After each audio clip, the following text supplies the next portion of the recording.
Hvad er dit førstehåndsindtryk af Faunemaster Havn? Førstehåndsindtrykket er rigtig godt. Den har den vægt, den skal, og den er aggressiv på arealer, hvor der ikke har været renholdt tidligere, som er de arealer, som jeg synes er vanskelige at komme til. Vi har ikke mulighed for at sprøjte ned, inden vi kommer ind og harver. Derfor så har jeg brug for et redskab, som starter med at gå i dybden, og ligesom med tiden kan lave det her sukkerjord på toppen, så vandet ligesom ikke stiger op. Det skal vi jo bruge til planterne.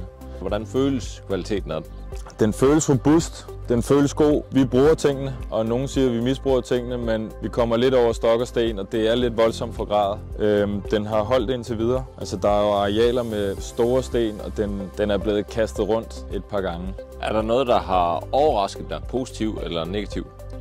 Mit udgangspunkt til at starte med var faktisk, at jeg havde næsten givet op på ATV-projekt, fordi at jeg ikke kunne finde nogen maskiner, der ligesom jeg kunne hække på, og så faktisk kunne arbejde. Dem, jeg har købt tidligere, deres videoer der, det er jo altid i fin muld, og så kører de og haver, men det kan alle maskiner jo ikke. Den her, den går ligesom i dybden fra start, og får virkelig vendt tørven, og det er det, vi har brug for. Så jeg er godt imponeret. Jeg havde mine tvivl til at starte med, må jeg ærlig indrømme. Men de kom til kort. Hvordan var det at komme i gang med havnen? Altså var det nemt nok at koble til og sætte op?